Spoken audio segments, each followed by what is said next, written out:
Good morning. Tuesday. It's Tuesday. I have coffee and I'm a little bit hectic. So, welcome to the show. I am your hostess with the hottest coffee around. I am drinking Colombian homebrew today with my own coffee creamer. It's the coconut cream with a little bit of cocoa in it, and I don't know. I put a bunch of stuff I can't remember. So I'm just gonna call it Colombian homebrew today. It's delicious. Good morning. You're here for the chaos. I know you are. I know you are. And Mr. Matt Knowles told us that the world would end if Sarah and I were on the same show. So we'll see if that happens today. Today could be the apocalypse. I'm excited. I told myself I wasn't gonna cry today. This is famously the show that if you tune in, Laurie cries because it's the first show after the Kickstarter launch. So here we are. This is our issue number 8 campaign, which is kicking butt and taking names. Good morning. Good morning, Michael. And I typically get on here and I sob because I'm so grateful.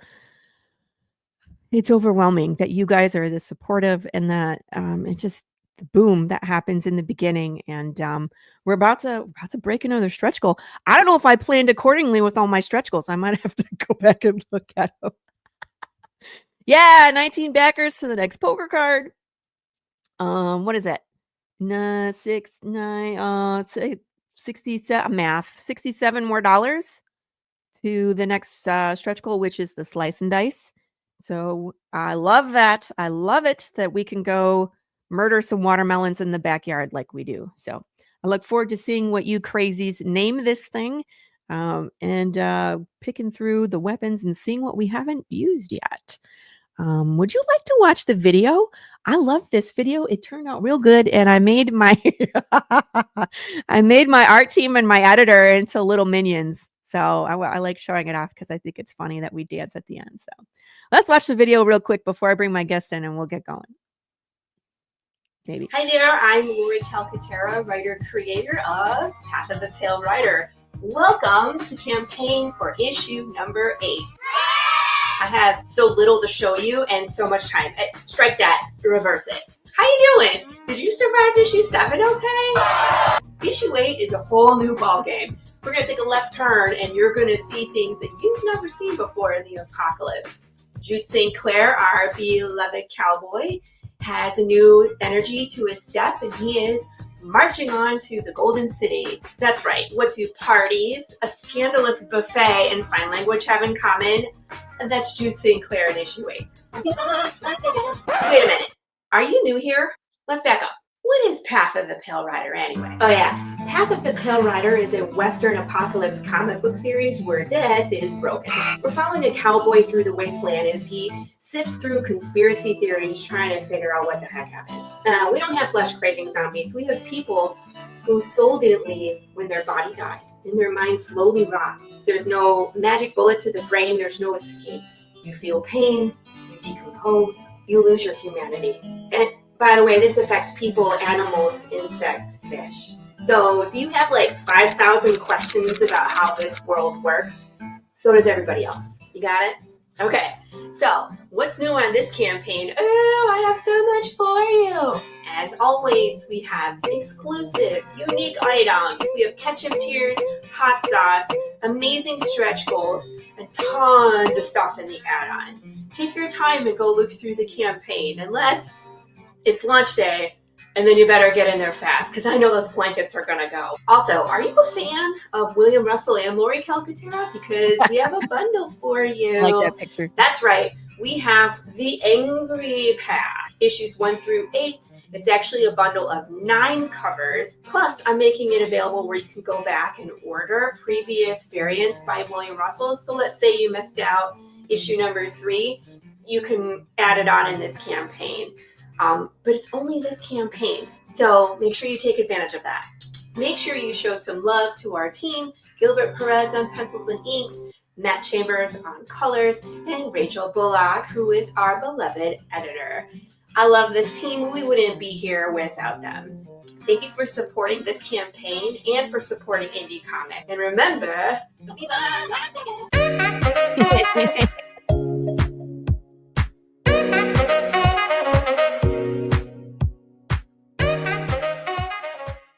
I tried to get Matt Chambers to do the worm. I couldn't do it. It's a little more advanced animation that I couldn't do in the just a couple days that I was working on it. So but that's in my bucket list, is to get Matt Chambers' little avatar to do the worm, because I think that would be funny. So if you have not been to campaign, head to campaign. You can get the first 4 pages, look inside what's coming with issue 8. Good morning, William Russell. How are you? Not only that, you can see some of the no, I refuse. I have to have fun with these videos. That's the whole point. Turn them into South Park Canadians at the end. Yeah, that's exactly what I did. And I don't know. I wanted to do more with that. I just didn't have enough time to learn the skills to do it. But make sure you look at all the variant covers. We have a ton of stuff. William Russell has outdone himself this campaign. There's actually 3 new William Russell covers. And if you weren't here, William, your ears would have been burning, because we're going to talk about you. So we have the 2, the naughty and nice combo, which is an option. We have the Ken Salinas Blink. And if you haven't seen what this cover does, it's actually 2 images.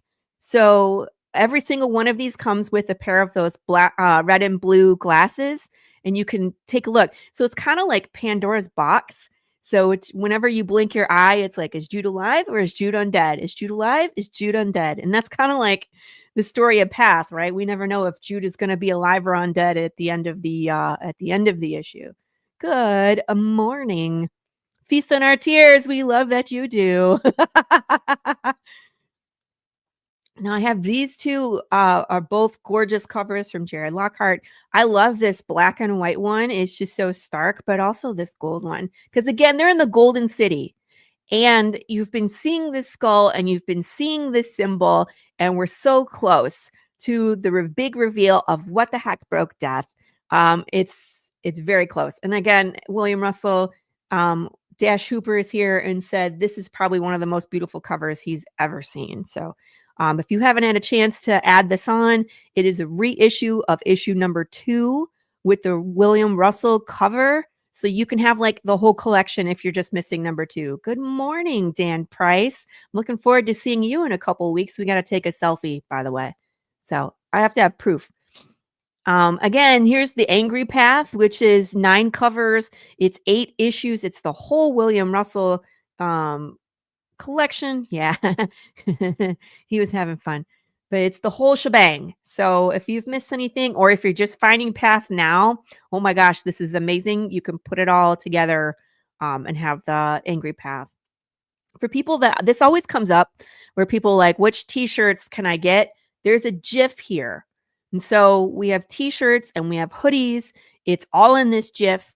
So what happens is we have a tier, but we also have it as an add-on, and you can add on the hoodies. So if you watch this, you can figure out which style you want. And then in the survey is where you tell me the style of the shirt and the size. So just be aware. I really hope we can unlock the Big James backstory. Oh yes.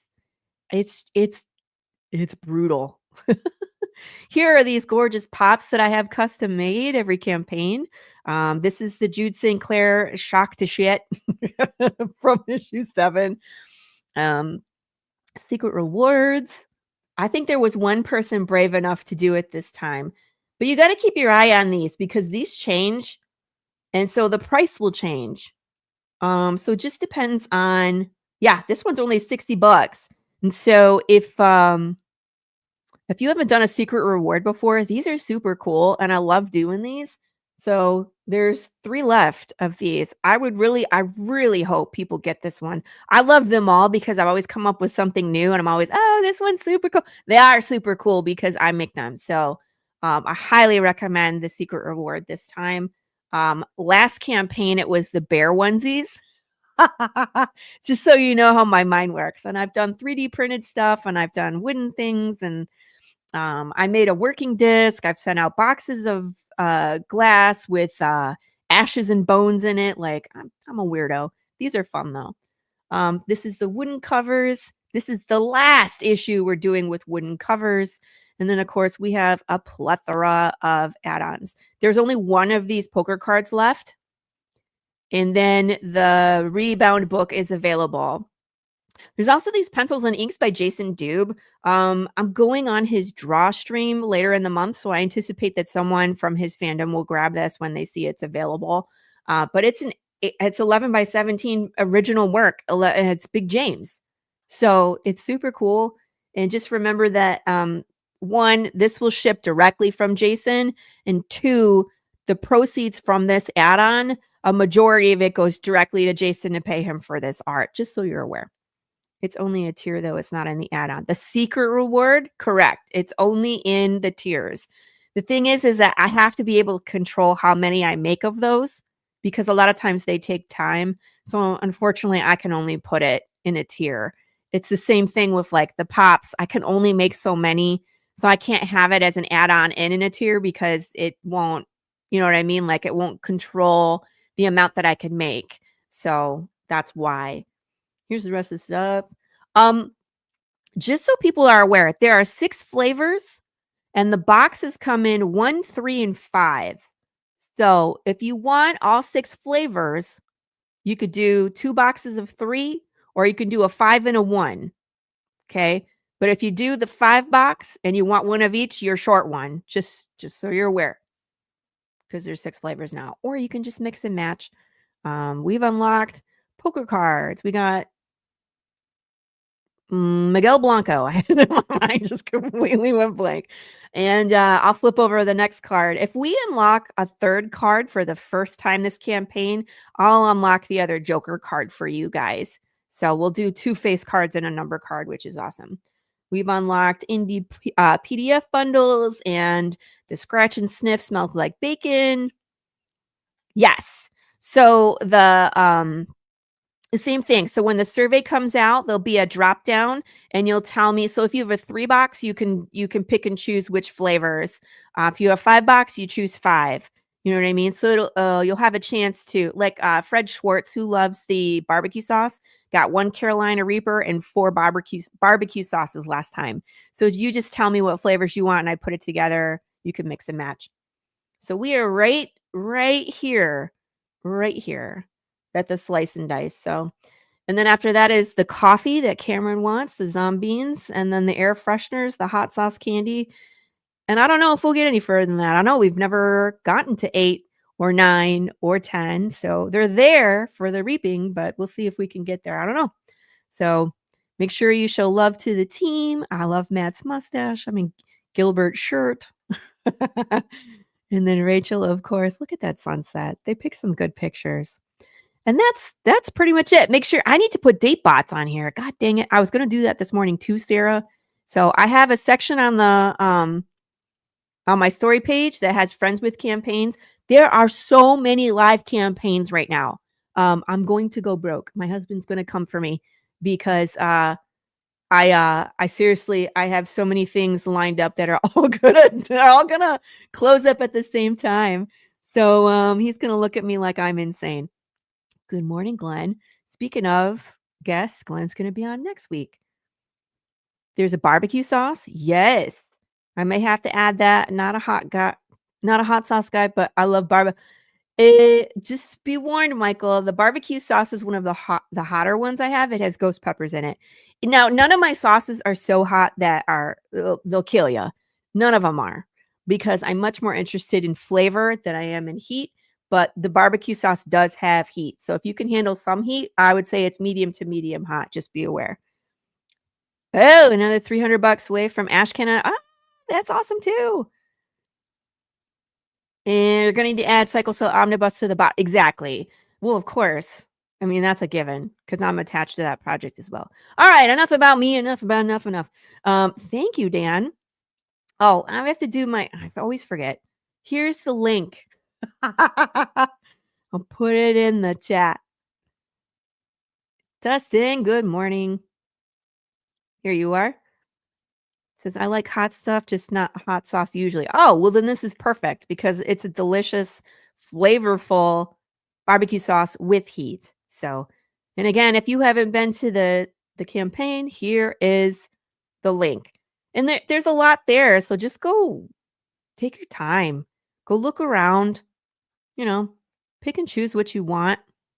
I do have a plan for some mid-campaign merch, like I always do, and this one is a doozy. So I can't wait to unleash that on you. So, like I said, enough about me. I'm gonna bring in my guest, one of my favorite people, because we need more ladies in comics, and right, Sarah and I always have a good chat. So I was really looking forward to today's show. So welcome, Sarah.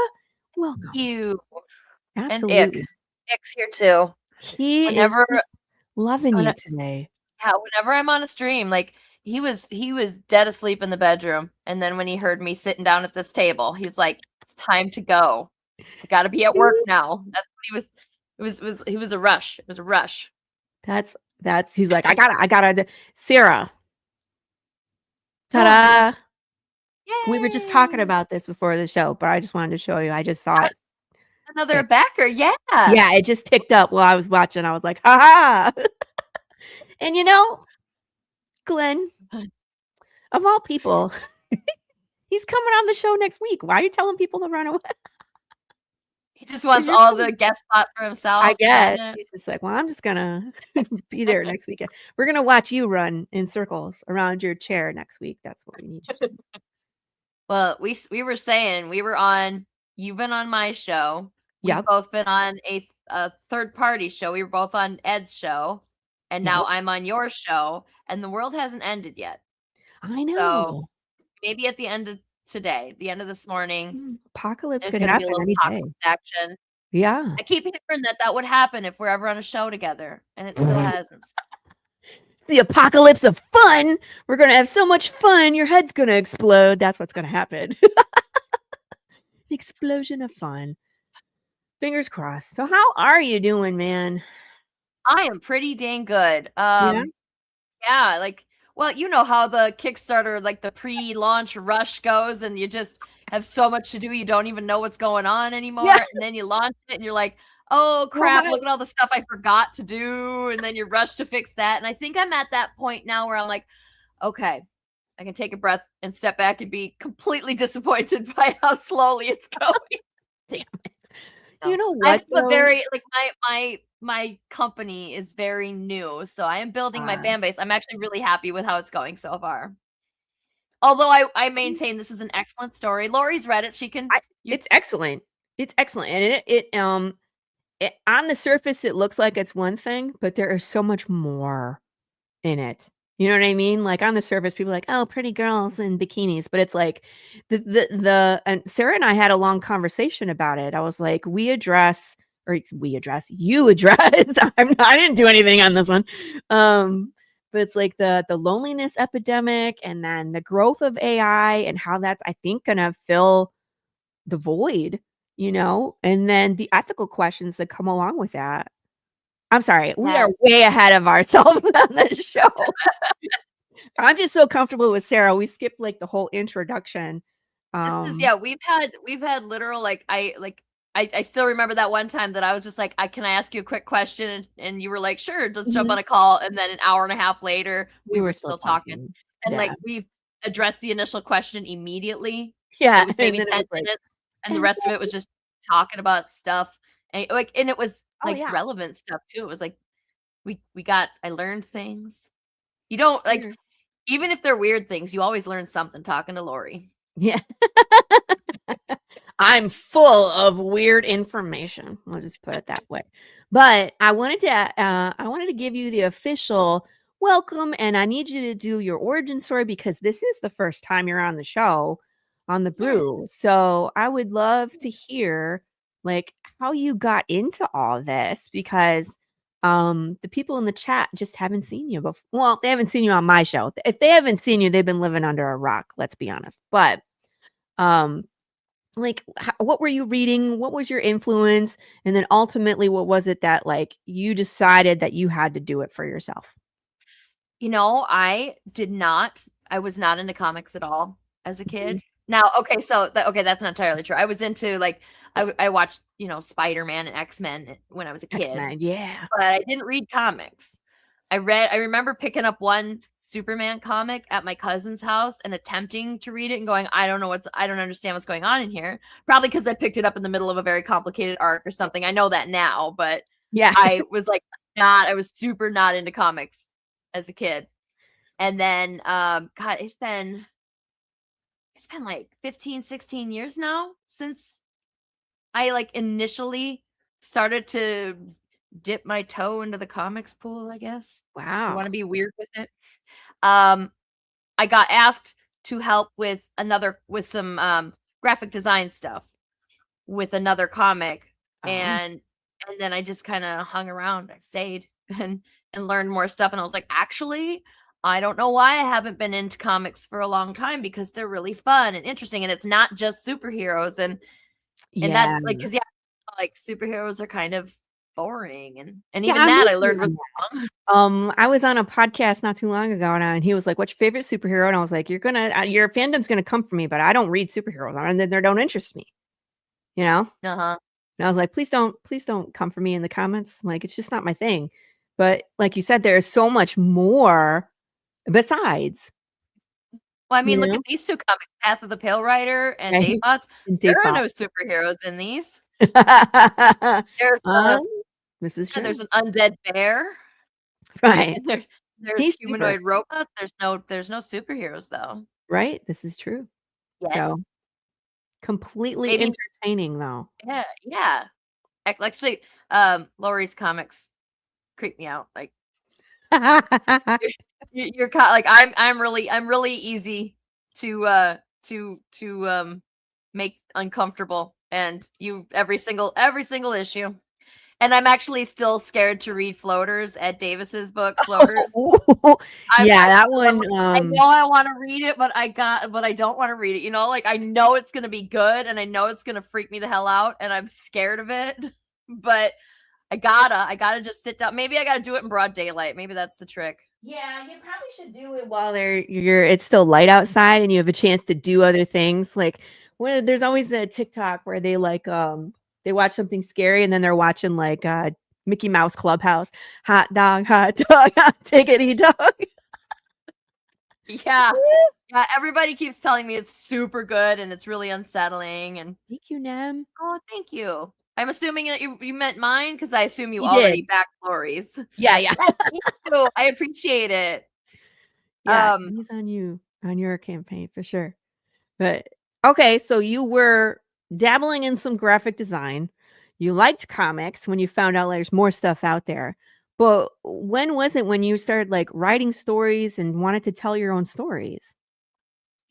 it didn't take all that long. Yeah. Maybe a couple of years I was just kind of helping out in the background, and then I was like, I have the skills, not necessarily the talent, but I had the skill set to do some of the actual work, and then I was just thinking in background stuff. I want You ain't seen nothing yet. Look at this, Dustin.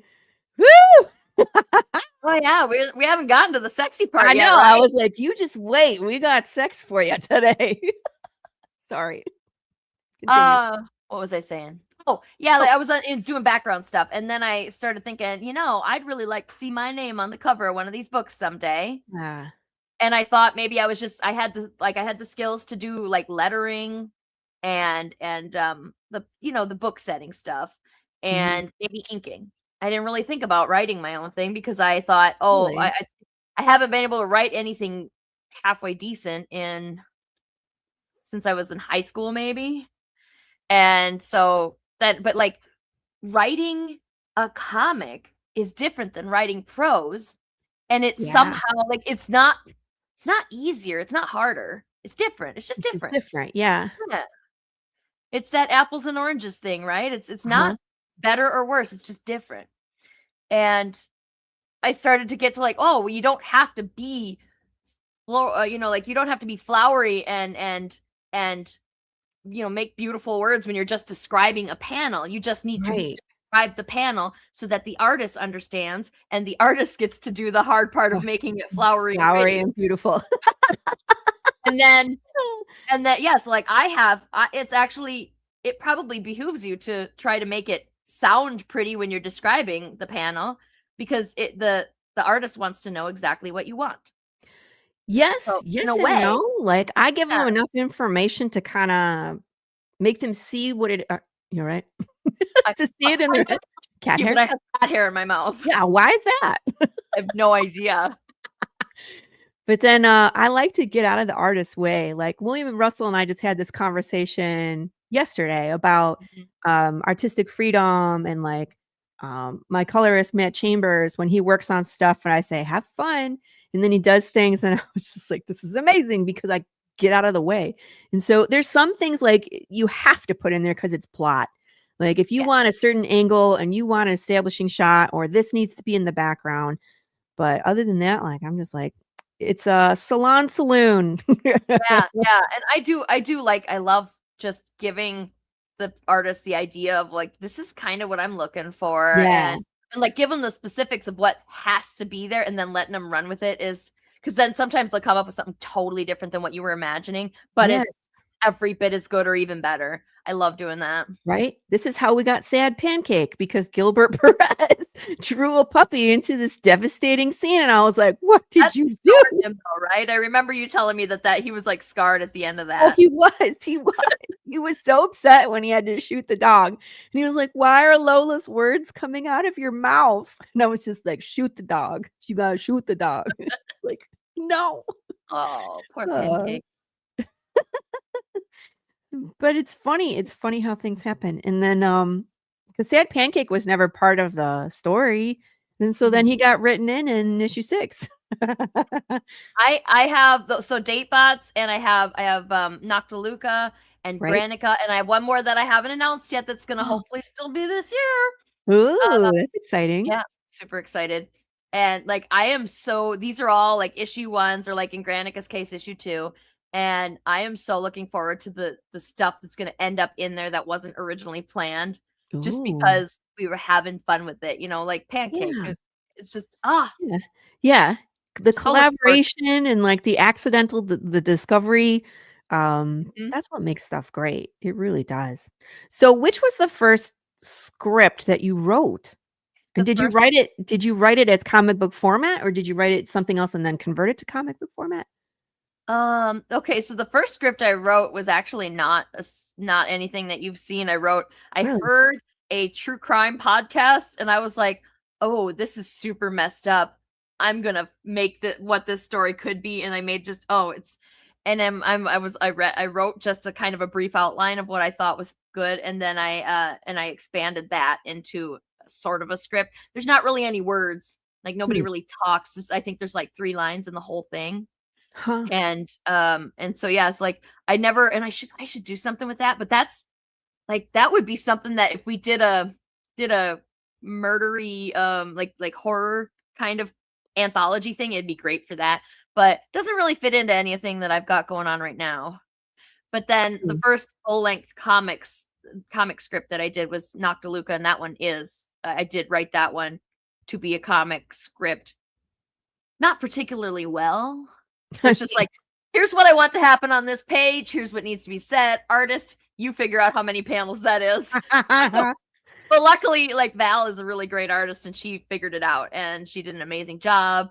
She's still got a few pages left. We are working very slowly on that, but I'm making sure you all know that we're still working on it, like, everybody who backed the backer kit, where I'm kind of drip feeding you the stuff as I get it. It looks gorgeous.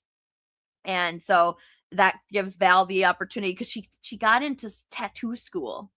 I'm like, well, you got to do that. You can't just not do that No. because of my book. You can Right. work on my book when you have time, but this is going to be a year of your life and then you're done and then you get to be a tattoo artist. You got to do that. You So have to. so I was like, yeah, the book can wait as long as I let the backers know that we haven't forgotten them. They're going to be fine with it.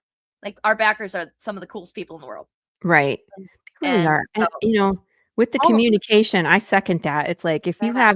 have any kind of delay, it's like if you're honest and you can tell people what's going on, and and you have to fulfill Yes. eventually, but Yes. as long as you communicate and then you let people know, what the updates are, then you'll be okay. Yeah, backers understand that a lot of times. Most backers will understand Yeah, that and if life there's one happens. that just doesn't like it anymore and just doesn't wanna wait anymore, I'm happy to refund those people Right, too, because most everybody is going to say they're happy to wait, especially, like, I'm providing updates. I want you guys to know that we are still working on the book, so right. but but yeah, like, I don't know, maybe I should, because it's the tattoo artist stuff is, perhaps I should officially announce that so that You everybody knows, could. like, that's why the book slowed down. Yeah, and I mean, like, they would be excited for her too, of course, I would She's think. she's she's such a great artist. It's gonna be worth Yeah. the wait. It's gonna be worth it.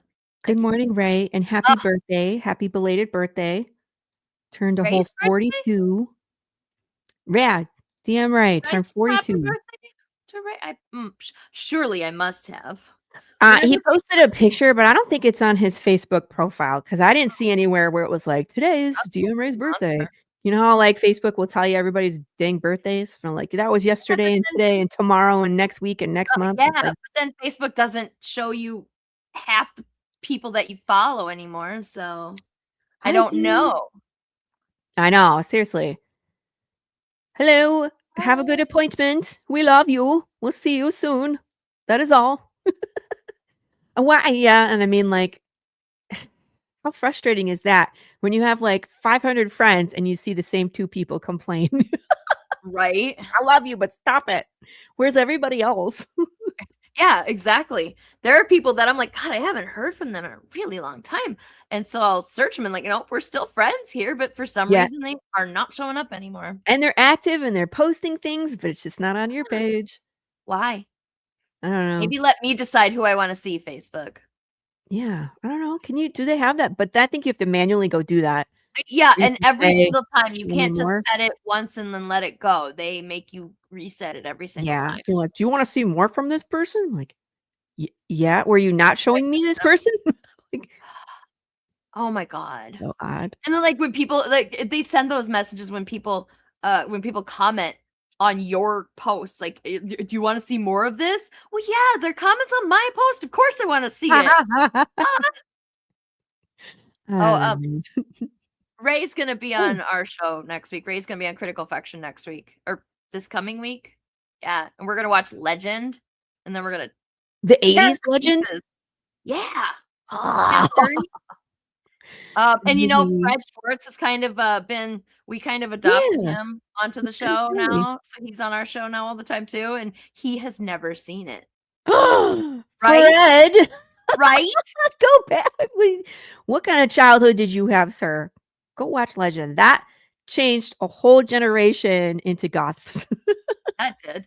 And I think it's gonna be interesting though, because I think that the rest of us have all seen it at least once, and not recently. We were all much Yeah. younger, and so he's gonna be watching it for the first time, and the rest of us are gonna be rewatching it Yes. first time in a long time. It's gonna Decades. be an interesting. Like, I'm very much looking forward to Fred's take on it because he's gonna watch an '80s movie for the first time that Yeah. that we all loved, and then I'm Yeah. gonna watch it again and be like, "Maybe this didn't age as well as I thought it was gonna." And see, that's the thing is because you remember it one way, and then you go back and watch, and you're like, "Oh, I forgot that." Hey, Yeah. Chris, how are you? Ever just wanna Legend is not classic. It it is. is. It is. And if you ever like, because there's just not a non-zero part of me that is like, maybe I shouldn't rewatch that movie because seeing It'll it change from my your adult 2026 lens yeah, might you ruin might it. be disappointed. No. Well, just for people that don't know, Sarah runs a weekly podcast called Critical Affection, correct? And, Yes. I've been on it, and it's wonderful. So we agree on a movie, we watch a movie, we talk about it, and then there's a trivia game at the end. So if you're in the chat, there's a link for you to play just from your phone, so you can Mhm. participate. I lose every damn time because her co-host Brian is so fast. Can't believe it. He's like he Yeah. just fix stuff, and I'm like, how is he even? It's not Yeah, possible. and he like sometimes apparently it doesn't even matter if you're right or wrong. If you're just wrong faster than everybody else, then apparently that's fine too. I don't But know. I don't know, but it's a great show, and I highly recommend you guys go on it. Thank I you. always have a blast on there. First movie I picked, I devastated the host. Yeah, that's right. Brian never Yeah, did finish it. I'm pretty sure he did not finish that movie. he did not.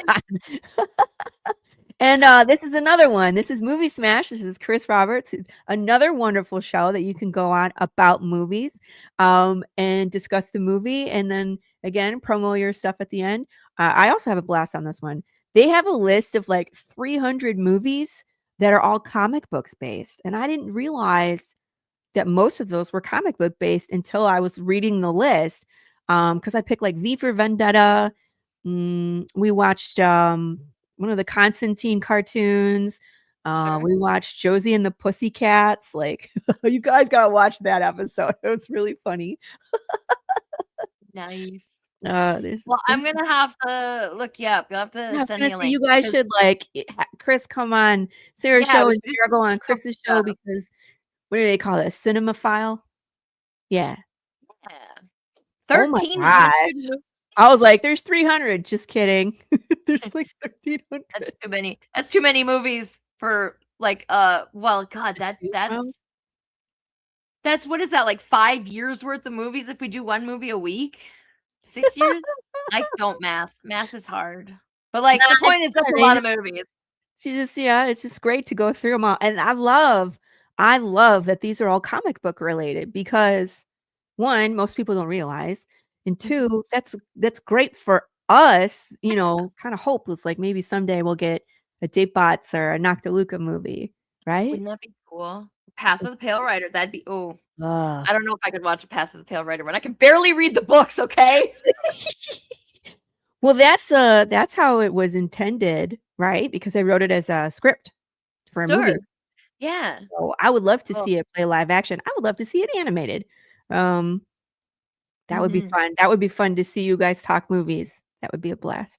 So, Speed Racer, just the c the cartoon or the live Speed action? Racer?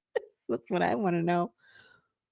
Because if it's the live action movie, I don't know. Who did that? Wasn't it the Wachowski brothers? Sisters? The Wachowskis? One of them. Both of them? Was it? I think it was. Yeah, them. That They sounds did it. yeah. I mean, that sounds like something they would do too. Yeah, Like, they they love love anime. anything yeah, I mean, god, anything out there.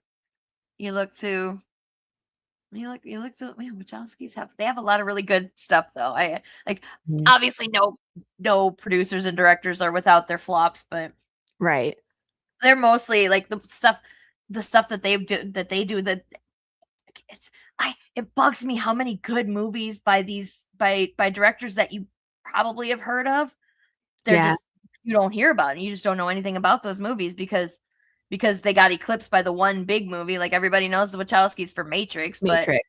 did you know they did Speed Racer too? Speed Right? Racer, and it was Jupiter Rising, I wanna say? Jupiter Jupiter. Rising? This big space odyssey, and it had Mila Kunis and Channing Tatum. Lots of people. Googling with one hand. Yeah. Don't quote me on that. Based Anyway, moving film on. it was written, directed, and co-produced by the Wachowskis. Yep. Speed Racer or is Jupiter Jupiter Rising? Rising, Yeah, that was a which big one too. A big space I budget. like me a space movie. Yeah, It's, yeah. like I like watching any space or heisty stuff, as, Mhm, like, inspiration for, Noctiluca. mhm. Like, just there's little things, like, little looks or quotes that, they're like, "Oh, that's exactly something so and so would say in my comic," you know? And I'm worried that my comic like, I'm like, "Am I directly ripping off Firefly? Because I don't wanna do that." It's Please don't do that. like, in the future But no, just say, "Hey, if you like Firefly, you would like this." Like It did say that too, and I was like, yeah, if you would like Firefly, come read my direct ripoff of Firefly. Maybe don't put Although that. the captain's a woman. It's different. It's different. We change things It is slightly. different. It's different. I promise it's Her different. first name is Mel. It's fine. It's not. It's not. That would be funny though. So, how did you come up with the idea for DateBotz? I want to put the campaign up and I want to talk about it. Yeah. Well, How did this idea? I mean, it Todd, must be a more recent idea, right? yeah, Todd Vecino wrote this. Okay. I helped him make it. So I was talking about wanting to do an anthology, a fantasy thing, and he came up with this, and it's all of that story is in this one with a little bit more added to it. Mhm. And I read it and I was like, this is really intriguing. Yeah. And I think that it should, like, you should develop it more, and it should be its own thing rather than an anthology, because there's a, like, the ending of it, it goes like it opens up the door for a lot more adventures. Oh gosh. So So many things. yeah, and like it's full of like this, especially this first issue, like you see all the beautiful women right there. Mhm. Excuse me, but it's you see the beautiful women, but like you're expecting one thing, but it's not. It's not. Yeah. It's not that. It is full of beautiful women. That is true, but it's also filled with story, good story that God, I'm so bad That's what I at was like gonna say. describing my books without spoiling them. Yeah, you can't spoil it. You can't spoil it. That's But my I problem. mean, that's what I was agreeing with you. It's like it's part of the story, and the story is not it's not fluff and it's not just spice. There is things going on in here that make you think. And then there is spice, you know what I mean? But it's directly related to the story and make you think, is it okay? What's okay? Can we extend rights and humanity to DateBotz? Yeah. I was like, Yeah. what can I say here? Yeah, they're robots. They are. Yeah, That's and there's robots, like we don't explore it a ton yet in the first issue, but there are robots for everything. right? In this, it's not just robots for it's not just robots for love and companionship, it's robots for everything. This is just happens to be the one that jumps in. Yeah. That we jump in and see first. This is a good summary here. DateBotz has pretty women, but that's not the story. It's a great story that actually needs to be told correctly, and they're not just thrown there for gratuity's sake. Exactly. Exactly. Yes. Yes, that's like the main male character, I guess. The main human character is a guy named Peak, and he is like he's lonely, and we're gonna learn about that too. Like we're gonna learn why he's like is he an incel? Is he just a really bad at just bad at social interaction? Is he why is he lonely enough that he wants to pay for a robot girlfriend? Right. Just And all of that. we're gonna learn all that, but Okay. for this issue, what we're hearing about now is that he is lonely enough that he's going to pay for the companionship of a robot, Mhm. and he's gonna learn about a lot more. There's just I just have like a pound of cat hair in my eyeball right now. I know, and someone Really rang my want to doorbell, so my dog say is freaking out. I'll go ahead and close that I door. I'll so be hard to discreetly wipe the cat hair out yeah, of do my that. Do that. So anyway, yeah, the DateBotz is we learn about this guy, and we learn that he is this lonely, and that he finds out that these robots aren't just for like they kind of advertise them as like for sex, but Yeah, that's not all they're about. right. Uh Well, I so think he picked the he learns that. one is it in the video? The different types of bots? Kind of. They just Okay. point out that there are different. There's like the cheerful robot. Like she's literally dressed like a cheerleader. Like she's just cheerful and peppy. There's the dominatrix, which we see in here. Right. That he's very forceful and commanding. Like we just read about what they are. We don't meet them in this issue. We meet the main robot Yeah. and the main character robot, which is obviously the woman in the purple up front there. Mm-hmm. And we learn about what she is. And um and like Hi, Carissa. She says, "Why do you make it sound like it's a bad thing to date a robot?" yeah, no, Some like people out there, it's right. pretty much preferred. And we're gonna talk I'm about not that. telling That you was what I got out of it too. Like, okay, where are we as a society where, that we're dating robots, and how far away are we from that in the real world? That's I what I don't want to know. yeah, like if you can make like I am very we for our show for Critical Affection, we've been watching some movies about robots and humans being in relationships. Yeah. And we watched Her 2 weeks ago, and then yesterday we talked about I'm Your Man, which is a Hmm. little German art house film. And I'm going, well, if they can make these robots like this, then maybe it wouldn't be such a big deal to be dating a robot Huh. because they are like, well, Her is just a disembodied voice, but Right. all the emotion and personality of a regular human person. I feel like we already have that. There's apps out there where you can have an AI companion. Yes. Yeah. And I think that maybe they're not quite as sophisticated as Her yet, but Right. like it's getting there kind of scarily fast. Right. I was like, And because that's how technology works, doesn't it? That's like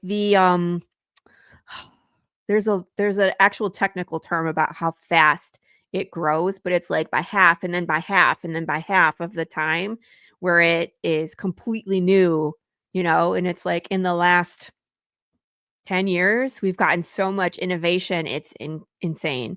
And it's just going to yeah, get faster because the smarter it gets, the faster it will improve itself? I don't right. know. It's a Exponentially. scary time. Yeah, it's so weird. It's weird. And it's not gonna be like right now people are kind of like "Ugh," but in 50 years, in 10 But years, right, cultures change, mhm, look at how norms fast change, we accepted this bullshit. Like, right?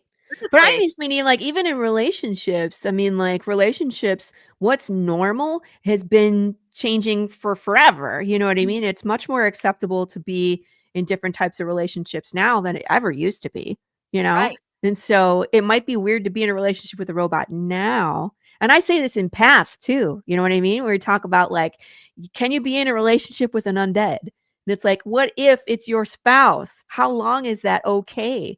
And it's like Yeah. in the beginning, it's probably pretty taboo because, necrophilia is bad. But that's a But everybody dies, so but then in your world, everybody dies, but they don't really die. So like, right. yeah, So when is it not okay? exactly. When would that taboo change? How quickly would that change?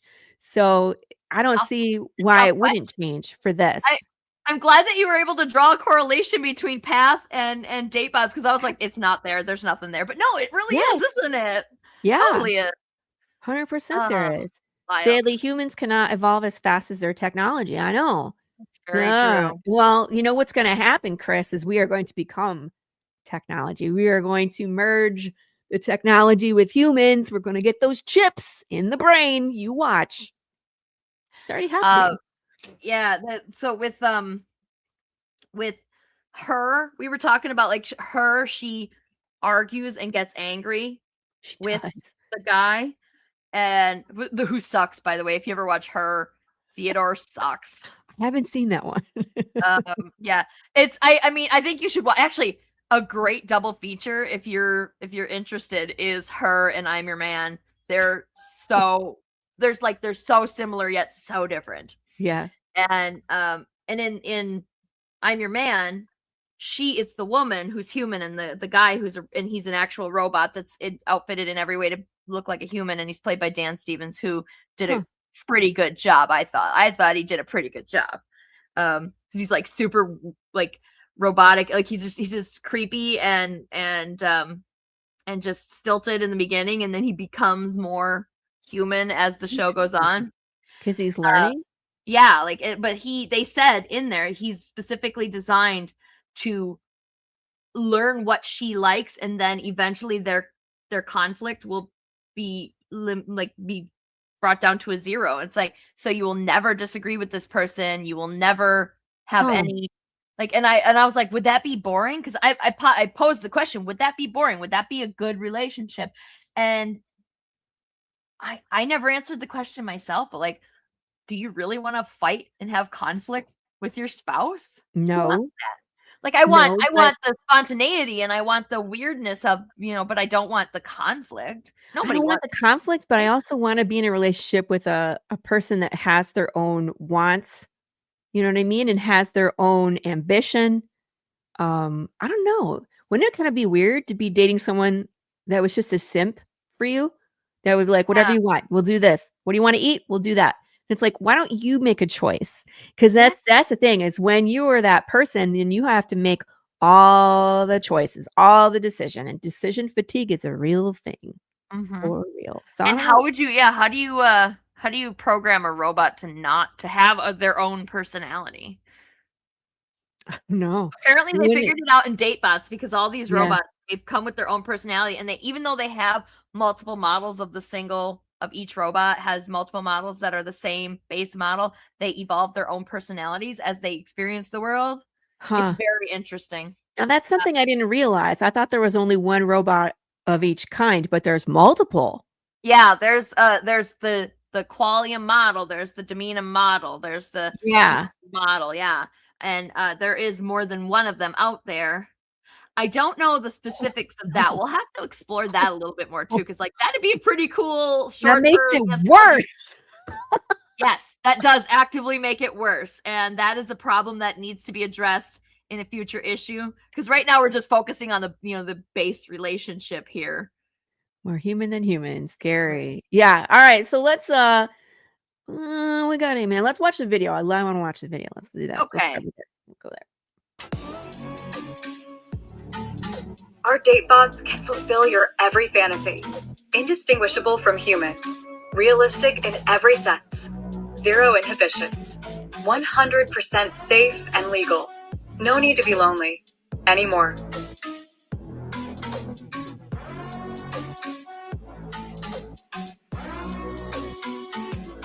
At Shinsen Megacorp, we never stop innovating ways to fulfill the innate human need for companionship. Our exclusive DateBotz models offer the most complete and realistic Android dating and personal companion service in the robotics industry. With patented like human and next-gen smart tissue technologies cultured from living human stem cells, you won't know the difference from real skin. Each model comes equipped with state-of-the-art deep learning AI, petabyte memory cores, and neural net plasticity, allowing a fully tailored experience to your specific wants and needs. Programmed with unique personalities and anatomically correct bodies in nearly every shape and size, the right DateBot is waiting for you. So I'm a feeling that this is going to be an actual commercial someday, and if they're just going to rip off this video. I need residuals. Or Yeah. Todd needs residuals. Todd made that with very Sounds little input from me, if I'm being honest. Yeah, but it sounds legit, like the type of technology that they're describing, and like Right, it sounds to exactly. me like what you would hear from a commercial. Like this could be on the TV in 2 years, you know? Yeah, it really does. Like, it's and I like, with the way that these tech bros like to try and push their technology farther than it actually is capable of going at the time. Like, I'm not saying that Elon Musk's robot isn't going to someday be able to be a robot made for us. I'm just saying right now it's not happening. Can I And show the video? Can I show it? we definitely need to see the video. Alright. So, Absolutely. of course, I read DateBotz, and I was talking about how, like, this is our future, like, really soon, and then, of course, I'm scrolling on, TikTok, and this video comes up, and I was like, "I gotta send this Sarah needs to see this." I was like, Maybe it's not quite there. Maybe we're not quite there." Not And he quite. Yeah. Stop! What are you doing? That's my mirror. What are you doing? Stop! Stop! What are you doing? Stop! One of your units just ran into my mirror and is causing damage. I'm a little worried. That's not gonna work. Oh my god. My wall is slightly damaged. My wall is slightly damaged. Robot is going rogue. Let's say that I'm an 8-year-old and it's just me and Terminator 12,000 here. Would I be able to get away from it? Does it see me? It's looking right at you, Gary. Now we're going to be testing the robot in residential applications to see if it's safe. And I want to focus. All right, come on, stand up. Whoa! Oh my god. Ooh, I need you to. So I was like, maybe we're not quite there, Sarah. Almost, right? Almost. I don't know if we can put that into the anthology at some point where there's just one date bot that's just a klutz. It's just like my servos are messed up. Like, yeah. Stands up like a it's folded in half, just unfolds, stands up like so scary. Oh yeah, and then you're like, yeah, baby, let's go on a date. You Yeah, know? it's like, You how really- can you forget that just happened? Yeah. You Yeah, go home now. that's the problematically human part of us, right? Like we don't forget stuff. It's a problem. Matt says, Sarah, if you haven't seen Companion, you should watch it. In my honest opinion, probably the closest movie representation to what DateBotz is. Really? One with little Huey in it. Who's in that one? Yeah, the guy from Oh, Boys. Yeah. oh, yeah, that's messed up. That's a horror movie. Yeah, I feel like I saw the trailer for it and I was like, well, okay, we should watch this. And then it never happened. So yeah, I'll have to watch that. It goes left real quick. Yeah. I hope the Yeah, robot that's it. kills everybody. Oh, Oh shit! Robot kills everybody. yeah, but there's a reason. Like you have to watch to see what they're doing with these robots and how it just all falls apart. I agree. It's a good one. It's a good one. So yeah. And I mean, like that's inevitably like what always happens? well, that's what Brian, my co-host, that's what one of the things is. He's like, I want to write this because we're all like, we're gonna do a DateBotz anthology, and like Laurie, you were saying like you'd write the stuff about the incel cult, like what would it do to the Being culture. lonely. Yeah, to the loneliness epidemic. And then I'm sitting here going, I want to know what this stuff's like from the DateBotz perspective. And Brian being very typically engineer, goes, I want to write a story about the renting one of these robots and then reprogramming it to do crimes. Like that's what he wants to do. I'm like, So perfect. This yeah. When it goes left, it goes really left, and then it goes left again. Oh my god, I hope the robot kills everybody. You won't be disappointed. We'll just put it that way. All right, we'll watch that this weekend. So, we gotta watch beautiful art. Legend again, but So, and then you know what? After Legend, we're doing Cherry 2000, which I don't have to look it up to know that it is a garbage 80s B movie, and I'm probably gonna love it. So let's look at the campaign. I love the colors. This reminds me of Blade Runner. You know what I mean? With the bright colors and the neons. Yeah, that's kind of supposed to be like a cyberpunky type future. Yeah. Instead of people upgrading themselves with robot parts, they're just getting the robots to do all the stuff for them so that they don't have to. Interesting. Like, be normal. Like that's how it is so far. And like this, like I said, this is Todd's story. I suppose I have the ability to influence the story. I have not done so very much yet. Mm-hmm. So, because I like the way the first issue is. It's interesting. Like looking back, I'm like, we should have fixed this. We should have done this. We should have done that. Like little nitpicks like you do with everything that you make. You know, you're like, oh, I released it and now I see all its flaws. But I also like I still am very like we're very happy. Like all of us are very happy with the end product. Yeah. And it's very interesting to see where it'll go. I know where the story currently is about 5 issues in, so I hope that I don't accidentally screw up and say too much. Yeah, and the beauty of it is I think that it should evolve. Like I don't think that what the story is now is going to be what ultimately will make it. So it'll be a really interesting process, I think. Because there's some stuff in there that is kind of like what I don't want to say I have a problem with it because it's not exactly a problem. It's just like I want to say, hey, what if we tweak it in this way, and see what happens. Yeah. So, but we're just right now we're just like so happy that this one's done and that we actually get to put it out here and that hopefully we can get it funded, so that we can make another one. Right. Dang it. Yeah. Get It's me off this merry-go-round. I wanted to point out something that I noticed in this panel up here. And so our guy from the story is walking around with his DateBot and nobody cares. right. Yes. So it's not taboo. It's not something that people are staring because it's abnormal. It's like, oh, that's just him and his DateBot. Like they don't care. So it's Nobody cares that robots are nobody cares that you're dating a robot here. Like if you were trying to date that maid bot in that video, people would notice if you walked down the street with that thing. yeah, people would stare and be like, "What are you doing?" Especially if he had his arm around it. Yeah. He called it like Vanessa or something. Vanessa the French maid. Yeah. Puts a French Yeah. maid outfit on it. Like and it Yeah, is- in the DateBotz world, it is perfectly acceptable to yeah. date a robot. Nobody cares. I mean, like, I would think that they would be recognizable if there's more, Yeah, again, like you said, there's Up more on than the one copy billboard. of that model. Yeah, being advertised, But you do see in this book that the DateBotz can change their appearances. Like they aren't the stock model of Qualia in her purple latex outfit with her pink hair is not the only way that she will step out looking like. So Right. it's interesting. And I guess like that's standard storytelling, right? Like you're establishing that's what she looks like, and then we change the way she looks to Yeah. the mood and stuff, but she changes the way she looks to fit her mood.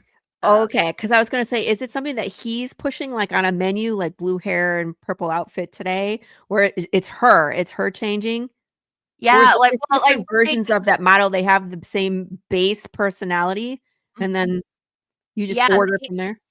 Yeah, they like the thing is like the corporation, the Shinsun Corporation can erase any of that stuff and like reset her to the base model. They can do whatever they want. That's what I mean. Like, is this ethical at this point when And it has memories and a exactly, personality? Is it? I don't know. Out, are we? Maybe we're gonna find out. Like, it's not gonna be all just men, like like regular dudes dating these super hot models that are robots. It's gonna be super hot models, like literally models. Yeah. No, it's gonna be. Model We're gonna learn more about the robot,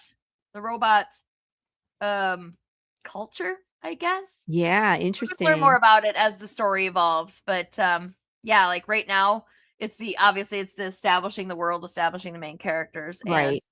and yeah, because like the Shinsun Corporation owns Qualia, owns our main character robot there, Right. and Because she's a product. That's the thing. And then again, it's like it comes back to, do we have another exploitable class of, you can't call them people though. Exactly. And then yeah, these things can evolve their They have own feelings. personalities, but at the end of the day, they're still just machines. But also, like like you can reset them. But like, Yeah. isn't that what a traumatic brain injury does to people too? Like, Shit. you can like, and I said, how do you know? How can a robot really love you? If you're Right. talking about a love story here, like how can a robot love you? Well, how do you ever know if the person you're with loves you? Like, how do you Good know? point. And it just really when you start to think about it too hard, it makes you It think melts your brain. these really unsettling questions. And that's where I was when you were like, what do you think about it? I'm like, my brain melted ever so slightly. I'm Yes. like, because in the beginning, it's like, it's robots and we're dating robots. And then it was like, wait a minute, this has a personality. And wait a minute, it keeps changing. And wait a minute, is any of this okay? Yep. Yeah. But where is it going? And It's like, this is why you guys got to help us fund this. yeah, thing, so we can need make this. another We need issue. more. And maybe you'll be horribly disappointed with the way it goes in the next issue. I won't. don't know, but I don't think so. I think that it's being set up to really explore some of these concepts because otherwise, why introduce them at all? You know? yes. I love, and this cracks me up. So they went on their date and they went and played an AI video game, and I was like, the robot is playing a robot. I was like, what's going? Yeah, how Mm, come the video robotception? game isn't sentient, but the robot Yeah. playing it is? And it's like her favorite game, which is hilarious, which means Yeah, that she plays this AI robot game all the time.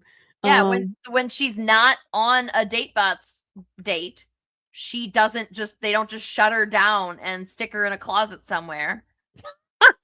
Goes out and does stuff. Why not? And this is one of the things that she likes to do. Like, so she likes things. She's not just a robot. She likes to do things. She has She's a preferences. Roomba. She Very can go back and hook herself up to the charging port. Yeah, that's one of the things that keeps throwing me back into reality with this is like, how does she get power? She doesn't eat. What does she Right. do for power? Do they have like Tesla charging stations around where she Yes. plugs Where in? does it plug in, Sarah? Oh no. Oh no. Oh, you came at the best time, Fish. Fish? Where does it plug in, Fish? I was like, hi, Fish. What's up? We're talking about plugging in robots. Where do they plug in? Where's that charging port? I guess, well, now to like be as ungross as possible, I'm like, is this like a Matrix thing where she's like just got a port in the back of her head, maybe? I don't know. That would be fun. Or like she flips open the edge of her toe and just sticks it into the socket. Oh, that's so anticlimactic. Could you imagine if she's like, I'm gonna go plug in, gets undressed, and then like plugs her finger in? Like, Yeah, just sticks to the wall. Yeah. What was that for? Yeah, why? I mean, to be pretty, to look pretty while she's not like I don't know. Just get on it. Thank you for saying out loud what I was thinking. You know we were thinking it, but we weren't gonna say it. Fish has no filter. He just said it. Oh, I think that deserves a prize or something. I wish I got one of the prize box. Why does the toe plug sound more of a fetish? Thank you. No. Somebody would think that's hot. Somebody would. It is. I briefly dated a guy who was very into feet. It was awkward couple of weeks, but that's not exactly the stuff that people advertise on their fucking OkCupid, right? You know, like.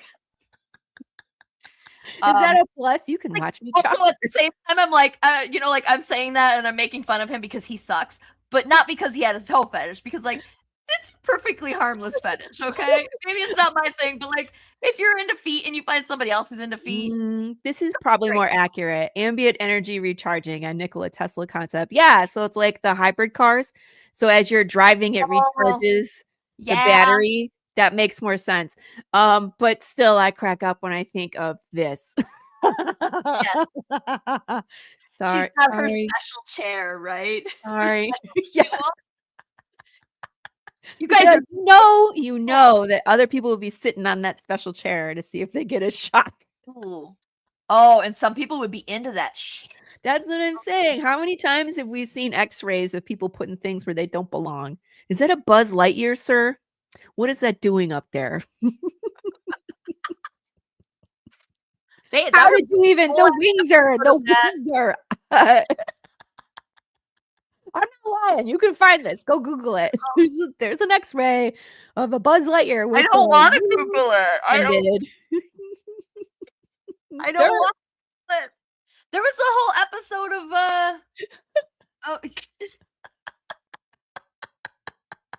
Stop it. All right, show's over. Time to go. Show's over, everybody. See you next week. No, yeah. I don't know. Maybe we'll never address that issue because, like, it's just hand wave. Because, like, of course, there's a way to charge. Just leave it ambiguous. That's and just have her Like, I charge from my charging port, silly. It could be in the unauthorized anthology. Right, just be like, "Nope, we're not he's like, "Where is it?" She'd be like, "That's rude. You don't ask a lady that." Oh, yeah, that's something that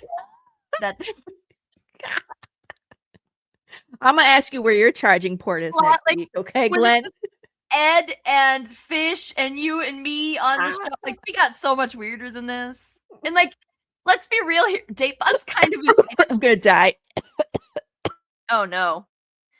Now look what happened. I'm okay. Oh, Laurie.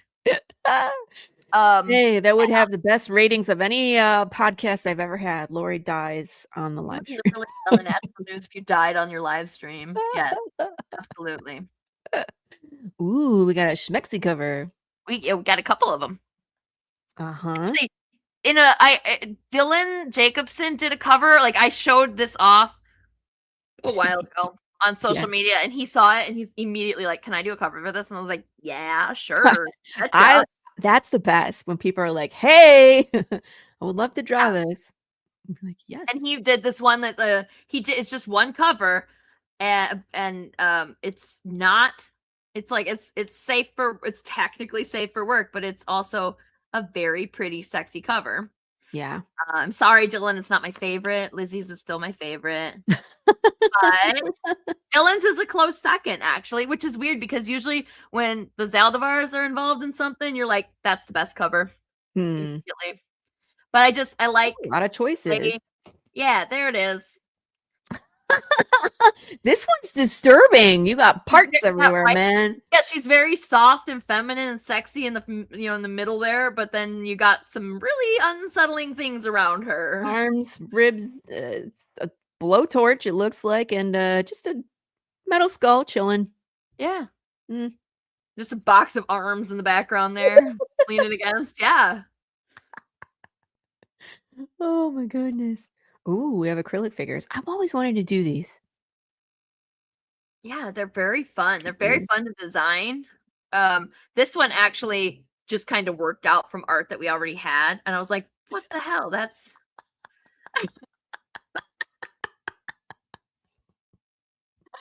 She's like, we can't post that. We can't. Oh, sorry. Actually, I might sell millions of copies. You never know. Just maybe put it somewhere on a website. People are into that. I don't know. These are cute too. I love these Valentines, especially since you're live over Valentines, right? Yeah, it's like, when's the last time you sent somebody a Valentine? I mean, it's Can't remember. Super, and these are just the regular. I should put a picture of the back of them because they're the regular flat cards, and it's got the to from on the back, and then they have their own little pink envelope that you can send it in, and it's I actually made sure to find envelopes that were like legal for mailing, not those crappy paper ones that they give you in the children's Valentines that are not good enough for anything. Right. You actually mail this, and you can write a little note to somebody that you care about. And none of them are like they're all very sexy, but none of them are like that sexy. This one, I've fallen for you. Now all I think of is the maid bot from TikTok. Should we get her Diana? Oh shit, I forgot how to say her last name. Naneva. Diana Naneva. She's linked in there. So like, go to if you want to see more of her art, go to her page there because it's linked. And and I'm sorry. That one was that's in the rejected pile already. Yeah. No, we can't send that. And it's just too, yeah. Anyway, they're beautiful though. They are well done. And I think the Noelle one, that top one, is my favorite. She's just so cute. Yeah, she's beautiful. And they're all really great, but like this one's my favorite. Mm-hmm. And if you guys you heard it here first, you want a little spoiler on that. Oh. I told you about that other series that we haven't announced yet. And Diana's doing the art for it. So I kind of want to show some art, show a little, but I don't have any right here. Oh. Maybe I could share Please. See if I uploaded it and if I could share screen. Because you guys can see it, and then go back the campaign for $1 or something, and then when that comes out, I'll email you guys too, and then you can Cool. learn about it. There you go. My dark sense of humor wants a half broken DateBot, like they're falling for you and there's like sparks coming out. No? Okay. No, I sort of I wanted that too, but like I You got got overruled? Darn it. I got overruled. Kind of sucked, but yeah, I wanted one like with her arm, like she's holding her arm out to him or something, like or like Can I how like, lend you a hand? yeah, we could get real gross with it and be like here Have my heart? Like, yeah, it's not a heart, it's just like the central motor or whatever, or the battery, and like, I got this for you. Please don't puke. Oh no. Yeah, these are nice. Here's the team. And I A didn't put lot of myself in people. there, and I realized that I put everybody in there except me. I was like, where is your picture? And no, I forgot to put myself in there. I actually had myself, like I had the list of people, and I was at the bottom of the list to do that, and then for somehow I just didn't happen. I should probably fix that. Yeah. I know. It's again, you already said it. Like I launched and then I realized there was a bunch of things I didn't do. Like, damn it. Nope. That's how we do, right? Yeah. Then well, at least you can still alter it. Yeah, you like the Valentine's? I do too now. The Valentine's are yeah. really So pretty. there's digital for $6, physical cover A for $15. That's right, where I price my stuff too. I always worry about like how, like am I pricing them too high, too low? Somewhere in the middle. Like I want to land somewhere in the middle there. I want to make my money back so that I can continue to do this stuff, and then I want to seriously though. So Fish, did you want to do a story for the anthology? You just got recruited. You are now going to write a story about the technician who works on all the different ways to upgrade the charging in the DateBotz. That's it. That's it. Get the sweet cover, but a spicy cover. Mrs. Nem will give me the side eye. Yeah. There. I hear you. There. Not my hub is just like, you got what? That's art. And I'm like, okay. There's been more than one that they're the nude covers, and I'm like, normally I don't, it's not that I have anything against them. Obviously, I don't have anything against nude covers, but like there's something you just see one and you're like, that is freaking beautiful, and I want a copy of it. And sometimes you look at them and you're like, the clothed one is prettier, Yeah, it's highly personal. Like, yeah, you like the cover. Exactly. It is. It's highly personal. Oh, look, you could just get the Valentine's card set. That's cool. Yeah. You can get the Valentine's, like just a set of 3, or I've got lower down there, I've got like the whole box of like, you can get a set of 12 of them. Nice. 4 of each to send if you have that many people that you like. You can send. Right. I was like, no, 12 is too many. A set of 3 of them. Inject space monkeys into their clients to fight STDs. Yeah, I could see that happening. They have like the remedy, right? The best remedy you could have. Nice. 35 will get you the book, the digital, and the acrylic figure. Very nice. T-shirt. Glow in the dark T-shirt. We found glow in the dark hot pink vinyl from a company. Yeah, there's a company that will do the heat transfer vinyl shirts for us, because I feel like I don't want to do that myself. But yeah, like glow in the dark hot pink, right? Right. Whoever finds, like, I need to harass Matt Knowles until he tells us where he got his glow in the dark shirts done, because his shirts are really nice. And I have mine through the washing machine already, and it's still perfect. And Matt, if you're still here, I got the 13 o'clock one, and it's yeah. Matt, tell us your secrets. Give it to us. We demand it. Like, I want to do glow in the dark HTV. Yeah. I wonder if because I usually go through like merchstudio.co, and they do great giant gang sheets. I can usually get all my t-shirts on one sheet and have some extra, but I don't know if they do glow in the dark. I'll have to look. Yeah, I actually Send me an email. found some glow in the dark heat transfer at the craft store, and I was like, I'm gonna get a shirt and I'm gonna make my own sample piece. I don't have any time to do it, so Yeah, it's right. but I have some some glow in the dark heat transfer vinyl. I was like, I can make my own sample shirt.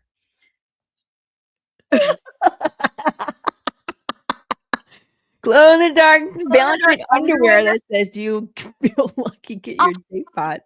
I kind of want some glow in the dark underwear. Hey, hi, Carrie. What is it with you and you want underwear to purchase off of Kickstarters? He's asked me before too to put Big James on chonies. It would be funny. Yeah. Design a DateBot. Design your own DateBot to get drawn into the next issue and get the physical copy of DateBotz 1, the sweet cover. Yeah. I mean, why would you not? People love to be squished. People like to be drawn in. Can you imagine drawing your own personal DateBot? Doing your DateBot, yeah. I want to preface that there was like we had to put the disclaimer in there that says that your DateBot needs to be approved, and I just want to clarify for everybody that why? please get as weird as you want with this thing. Yeah. Things that we say that it must be approved are like, we're not going to do anything illegal. We're not going to depict anything illegal. That's where the line is. It's not about being weird. Like, if you want a furry DateBot, yes, please. Hilarious. Yes, do it. buy that tier and then send us your furry, and we will make a DateBot out of that. It's just about, I may or may not like strange underwear, like I like mugs. I mean, I rarely wear underwear, and when I do, it's always interesting. TMI? Yes, TMI. Thank you, Nem. I'm gonna drop that link one more time for everybody. Got a couple backers since the show went live, so just want to make sure, because we have people that cycle through the show. We get people in the beginning, we get people in the middle, and we get people at the end. And so I just want to make sure everybody has that link so you can. Big James furry DateBot. What's the female version of James? Jamie? I could get a big Jamie that's a furry and she dresses in a bear suit. Uh-oh. Oh, okay. Yeah. He's like, I'm not going to post it here, but we'll talk. Thank you. Yeah. Hilarious. Big James furry DateBot. I mean, Dash wants something to hug. Pretty sure it would be. I'm pretty sure it would be popular. And then you could like program. You could program it not to murder you too. So, like, you could hug it more than once. Where's the fun in that? Fair. I'll put the campaign back up in a little bit, but I want to play our game. We've been having so much fun. I completely lost track of time. I would love to play. Let me play the little intro. Off we go.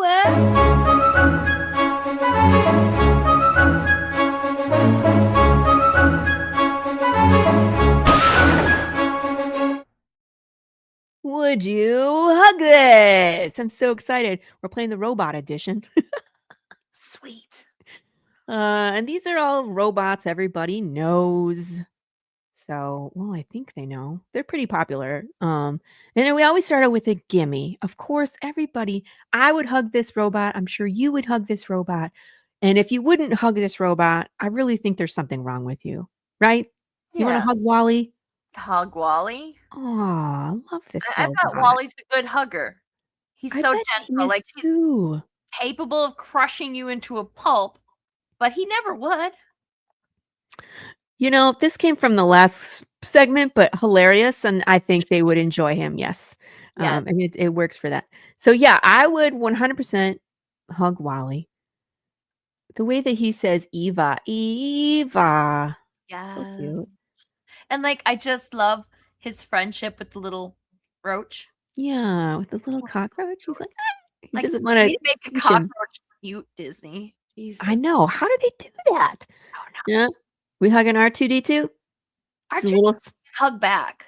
He doesn't have He any won't. arms. but you could still hug him. I mean, I would probably hug him though. Like, Yeah. he's very cute. It's weird that all the series of beeps that he makes is, he's got a personality with those beeps. Right. But I think he's probably swearing at most people, is my guess. Entirely possible. But it Very- seems I like think he's they very like at least like Luke and them they can decipher Understand the him. beeps. They understand what he's saying. So I guess if you you have to ask R2 to hug if it's okay to hug him and like make sure that he's okay with it, I guess. Yeah.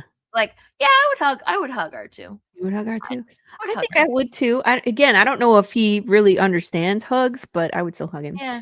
Well, and Wally's got Um, more sharp parts than R2. So Wally, like R2 might be better to hug than Wally because he's round, so he doesn't have any corners and like hard parts to That's reach true. him out. But I Not think that he you would. wouldn't hug them both, but Yeah, I would still hug both. I think Wally would appreciate the hug more than R2. yes, I can agree with that one. That sounds legit.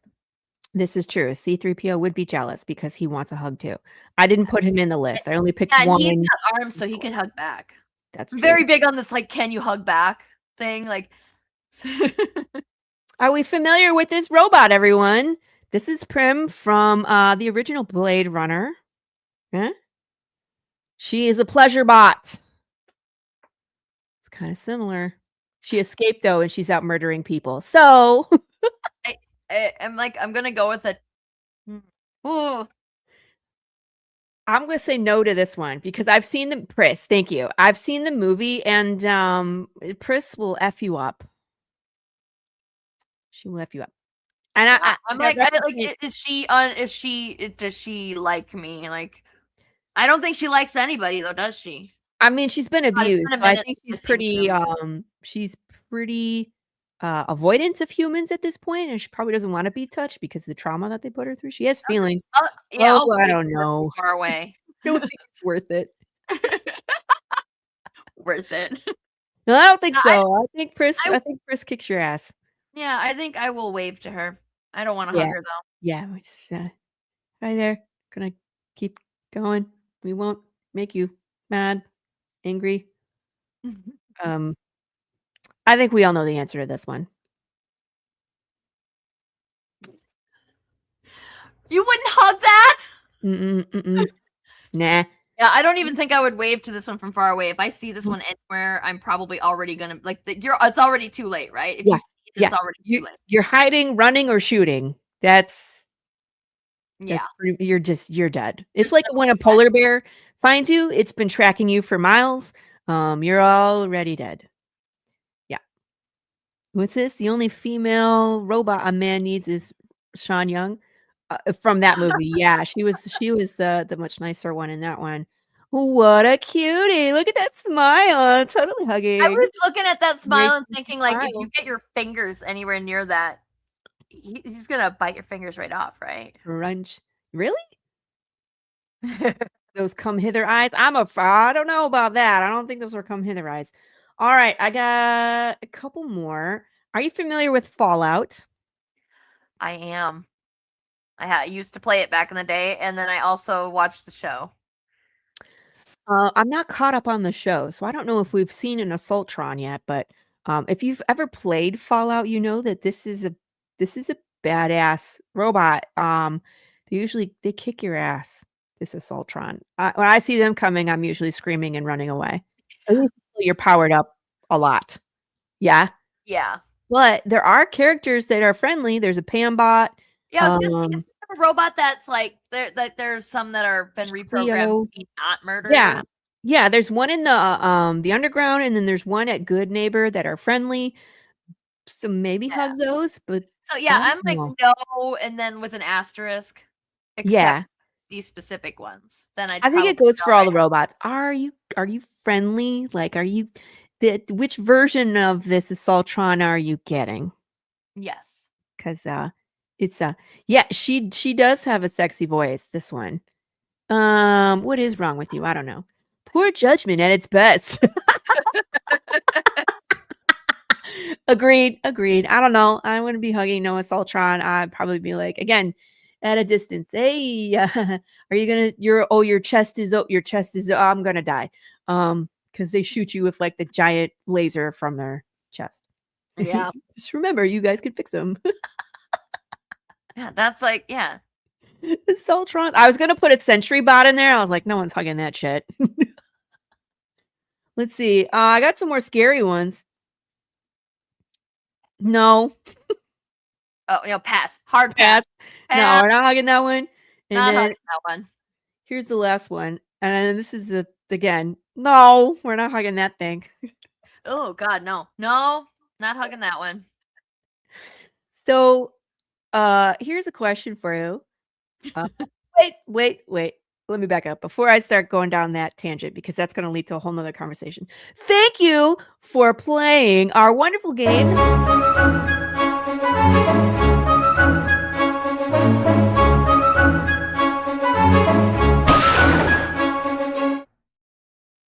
I have to laugh because you never know what you're going to get in that game. We've done cosplayers, we've done zombies, we've done rabbits and underwater creatures, and you name it. Cthulhu rabbit. Cthulhu's, yeah. Oh my God, I know what you're talking about. Cthulhu rabbit. Yeah. So I'm gonna have to book a couple more here in the future because I think we can have more fun with this game. With our next. No, they should not hug Psycho Sal. No one would. I mean, come on. He is literally Psycho Sal. Huge ass guy with like a mask of looks like flesh. Again, polar bear. You're already dead. If you see that man, you're dead. Yeah, I did the monkeys. Some of them were cute, not all of them. There were some baboons in there. You would hug Psycho. No, I need to help you contemplate your life choices. So, okay, so my question for you is, would you also classify DateBotz, the comic book, as an apocalypse series? Oh. No, I don't think I would. Because this feels like something that like an apocalypse to me feels like something that destroys society. And I don't think Are we at that point though? We are. We're at a tipping point for sure. But Will it lead into the apocalypse? I feel like this is an apocalypse, like the collapse of society would like. Don't ask. Just misunderstood. Anyway. Yeah, probably. We're all misunderstood. Yeah, but that kind of. I don't think. I think that it's one version of a society that's that veers into a dramatically different direction that we're going right now because, I don't know. I did not. Do I need to watch some more Futurama? I did not. Yeah, there are sex bots in that too. There are. It's an animated series. It's really funny. Me at all. No. I think it could almost be. It's like borderline. You know what I mean? Because if society has evolved to a point where our social skills are that far gone with other humans, are we technically in a dystopian future? I don't know. Apocalypse and dystopian are technically different. So maybe it's more dystopian? I don't know. I'm trying to push you. I'm like, Sarah, make it more dystopian. Yeah, I can get behind dystopian for sure because it's kind of sad when you like the future that we're in this future now where we're like having relationships like meaningful, like people are trying to manufacture meaningful relationships with ChatGPT and like these like it's dystopian for sure. Like why? Yeah, like how have our social skills devolved so much? And like, let's be real, technology itself is what's driving some of this problem. But like yeah, like if we're so desperate for interaction, but so unable to find it with another human that we're turning to ChatGPT. Yeah, that's a little right? dystopian. And here's the thing I have to say about this. So this is 100% going to happen. 100%. I have no Yeah. doubts, right? We're going to do that. But anytime in society where we have a shift in culture, there's usually a push in the other direction. So Mhm. do you think, I'll pick your brain here. Do you think that when we get there, we'll also have this counterculture? Are we going to have like purists, or I don't know, it's almost like I wouldn't say a cult, but just like a whole culture where it's like we're going to push back on technology to the point where we'll have more the Amish, right? So we're going to have more Amish type communities where it's just like we reject technology because of this. I mean, yeah, probably. Like we're Think? definitely gonna. I mean, there's people out there that still don't have a cell phone and will refuse to get one ever. Yeah, I think there's always going to be some counterculture. Like can there even be culture without counterculture? No, I don't think so. And Right? that there will always be people who like. I mean, when it comes to like a robot that replaces a romantic relationship, oh, Yeah. Amy Dunes will have a good time going out. yeah. Could be AI. See? Could be, but if I was gonna be an AI avatar, I think I'd change a few things. Like I want to be more metal than this. Like look at this boring, disgusting. Stop it. Nope, we're not doing that No. today. I want like just instead I want hair that's made out of fire. I don't want regular Ooh. like this is normal hair. I want like sparkler hair, or I want lasers, not eyes. I want lasers. I don't. Okay, that's okay. We could say stuff like Yeah, that. no, But I we're don't. not I'm not suggesting that I'm ugly or anything. I am. Yeah, you were like, I'm boring. And I was like, nope, we're done with that. Sorry. No, I'm boring. Say more I'm metal. boring in the way that wouldn't it be cool if I had hair made of fire? Yeah. But then again, here we are talking about you just want hair. Just want hair again. See, whenever people are like, man, I wish I was in a different spot. I always remind people what you have is what other people wish they did. You know what I mean? Like where you are in your career is where other people are still striving to be. So it's like, gotta remember that. Always. Anyway. True. But yeah, I'm wondering if we're going to have this counterculture against technology. There's always that push-pull. It's already there, isn't it? I mean, we like the Amish literally exist today. Like, yeah, they are a counterculture to what we're doing right now. Like, we consider ourselves just regular Americans in our regular houses, and they're there with like refusing to even have, like their wells are pumps that are run by windmills around here. Anyway, I don't know about where you are, but I think there's too many Amish here. yeah, there's a couple of like there's small little tight-knit communities here dotted about, and it's absolutely sex bot. Okay, thank you. I'll have to watch that later for sure. I know. I was like, well, go look it up. Yeah, like there's Amish around here. Yeah. We grew up I grew up on a farm, and we grew up we worked closely with some of the Amish. Like there's a barn at my grandparents' house that was like they came down and helped us build that. Like they help us. Like I had anything to do with it. I was 4. I didn't do shit. I think I probably brought like buckets of water to them. That's probably what I did. Hurrah! I helped. Yeah, but yeah, like that's that, and they don't even use power saws when they're building stuff. Right. They saw with the hand saws. Like they are no electricity, and they're happy to use electricity, as a novelty thing, but they're not. They don't have it in their house. They don't have running water in their house. They don't have a flushing toilet. They don't have flashlights. This is what I'm talking about. There's still there's people that are like who are otherwise like you're living a perfectly modern life, but you don't have a cell phone, and that's fine, right? But you know who won't be affected when the grid goes down? The Amish. Exactly. Right? And that's probably going to happen sooner rather. I mean, well, you're living in a state that happens disturbingly frequently. Oh yeah, anytime it gets cold, grid goes down.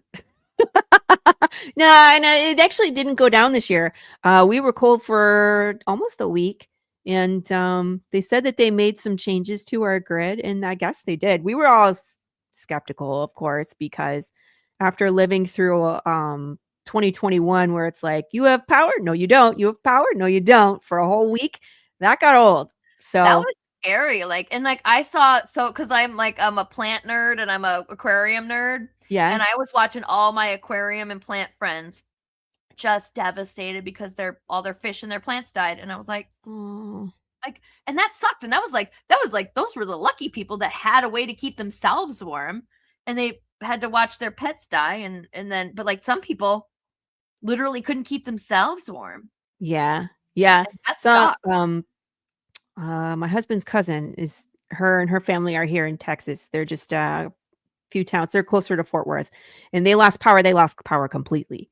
Like we Yeah. had rolling blackouts where I am. So it would be like power was off for an hour, power would come on for 45 minutes. It would go off for 2 hours, it'd be on for, 30 minutes. And it was just like, it was weird timing. So you never really could Oh my God, that plan. sounds infuriating. And then at the time, our cell phones, so the internet was out. And so the Wi-Fi didn't work. And the tower, the company we were with, the tower was too far away. So unless we had the Wi-Fi on, we didn't get connection. So we were disconnected from everybody. But again, if you're Amish, right? So Yeah.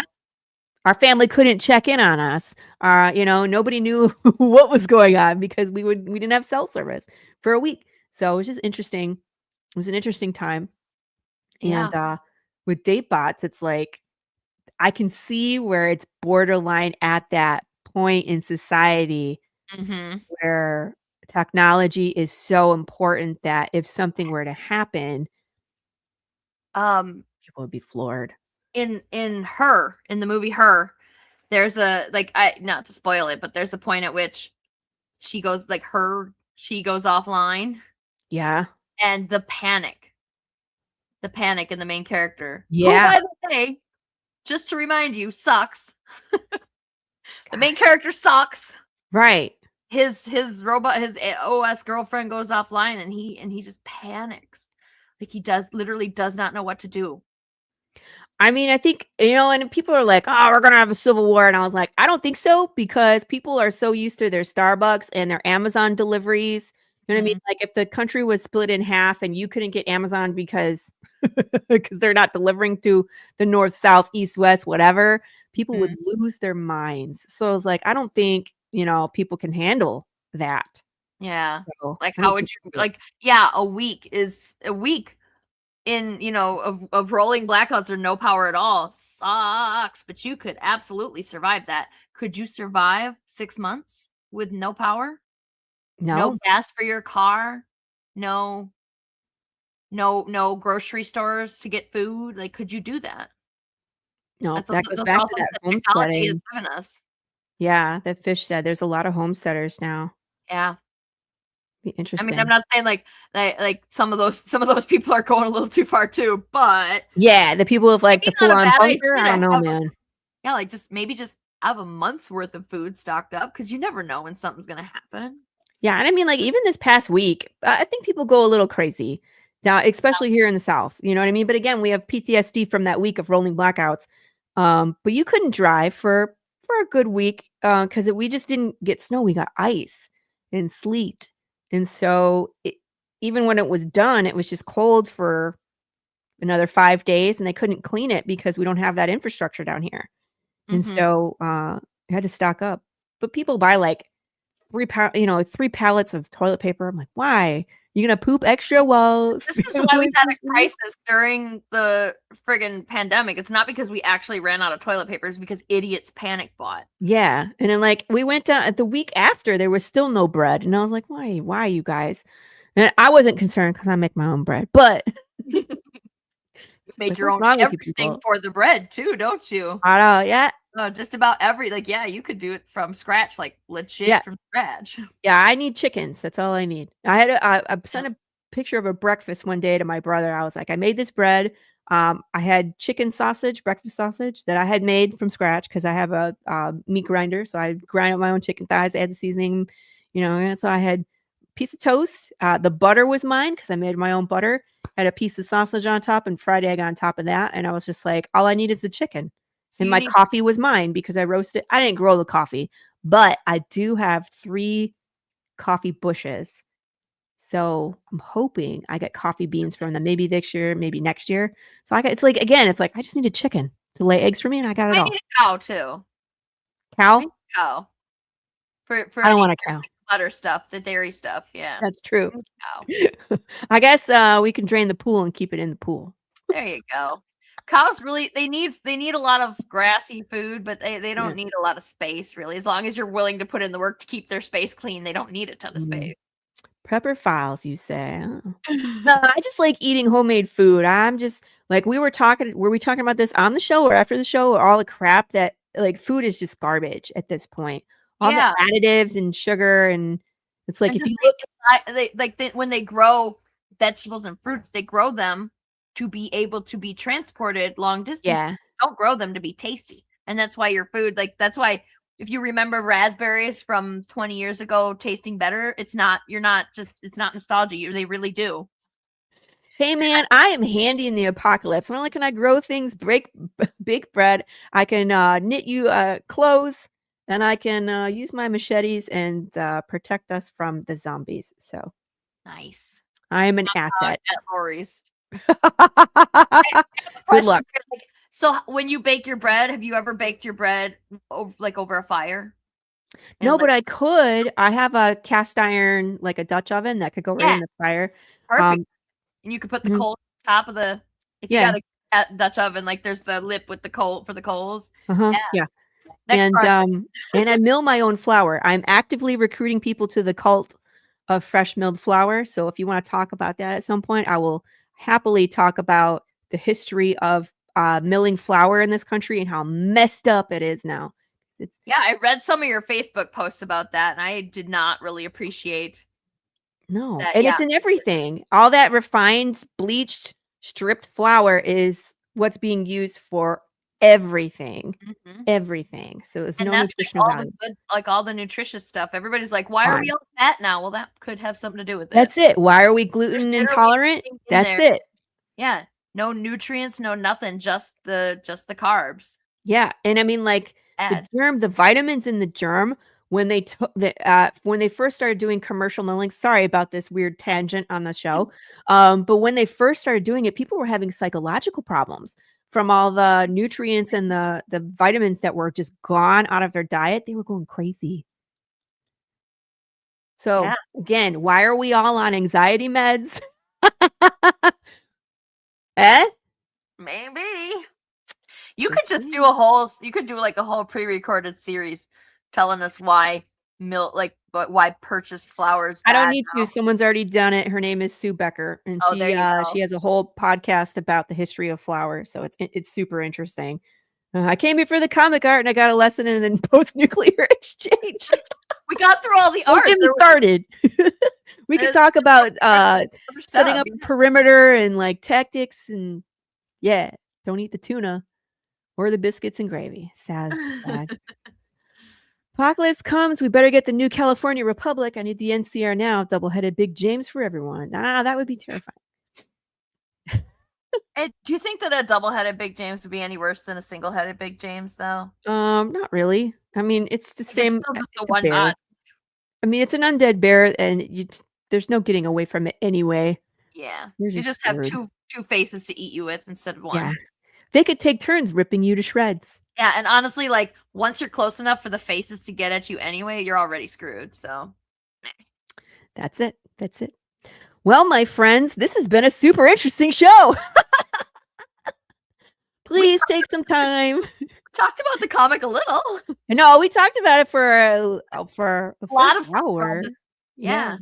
There's a lot of really interesting questions posed by the sentient humanoid robots, like regardless of it's this story or a different story. It's a good but that's what I'm talking about. Like, again, on the surface it looks like one thing, but there's so much more in this story, and we didn't spoil the end. You guys have to read it and see what we're talking about, because you're gonna feel feelings at the end. So I was proud, because I was like, God damn it, I don't want to throw the book because it's but I might. So, There's there was I was fascinated by Fred Schwartz, read the book and gave us a pull quote too, and Yeah. he had a completely different take on it huh? than what most of us had. Like when we first read it, we all kind of thought generally one way, and he completely opposite direction. Fascinating direction. Oh, And that's like he's in the pile of people that are gonna do a quote here, do a mini for a short for the comic for the anthology thing if we ever do get that far, because cool. he had a fascinating take on it, which I'll be honest, I like that thought was running through my head too, but in the end, I succumbed to the feelings that we were all, like all of us except for Fred apparently were feeling. Huh. So fascinating take, and I totally understand and agree with it too. And like two things can be true at once at this thing. Like his thoughts on it were very like valid. I was absolutely not gonna poo-poo you or anything here on this. They're valid. Interesting. So that's awesome. I want to pick his brain now and see what he thinks about it so we can discuss it. So anyway, go back this project. Let's get it funded. Let's get it going here. What do you mean you have no feelings? Stop that. Knock it off. Back this project, pick out some Valentines, design a date bot. Ooh, there's so many options of things that you can, back on this campaign. So go shopping, show some love to indie. There's a ton that's live right now. So absolutely so much support. Great stuff live right now. Yeah. But Sarah, tell everybody where they can find you. Let's, make sure that they know what time and day your podcast is on so they can get more of you. All of that good stuff. Yeah.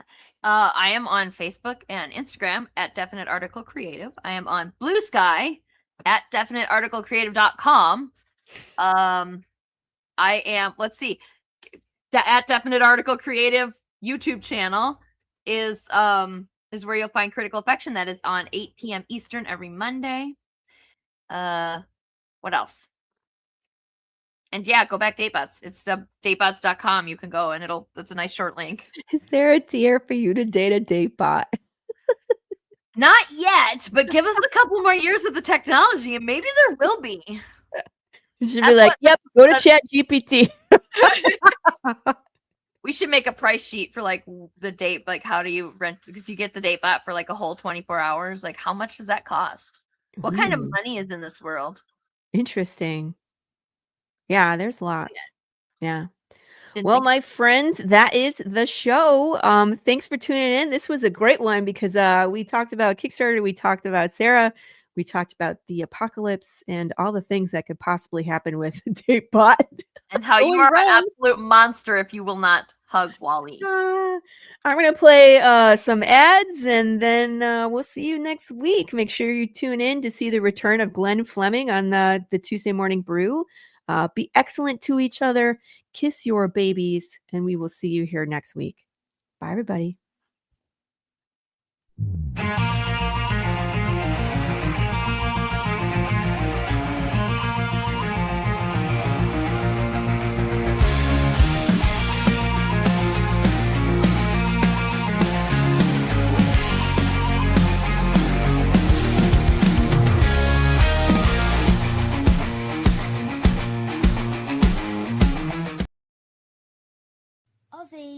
Ozzy, what are you doing? Come and have a look at this lovely book that was sent over.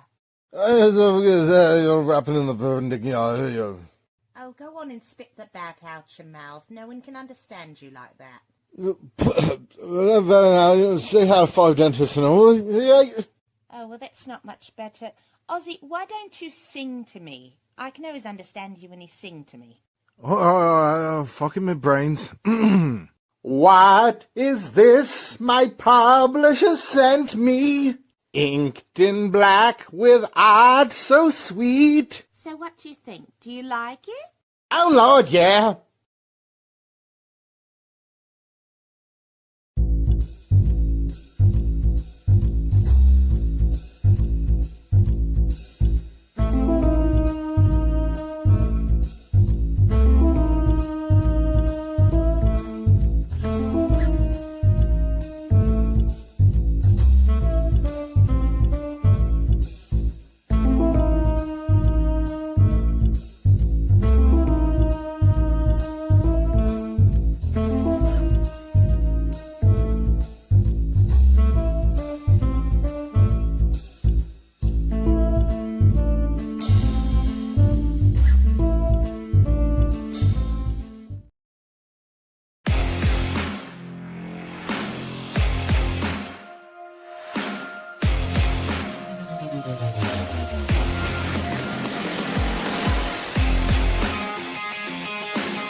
I'm alive.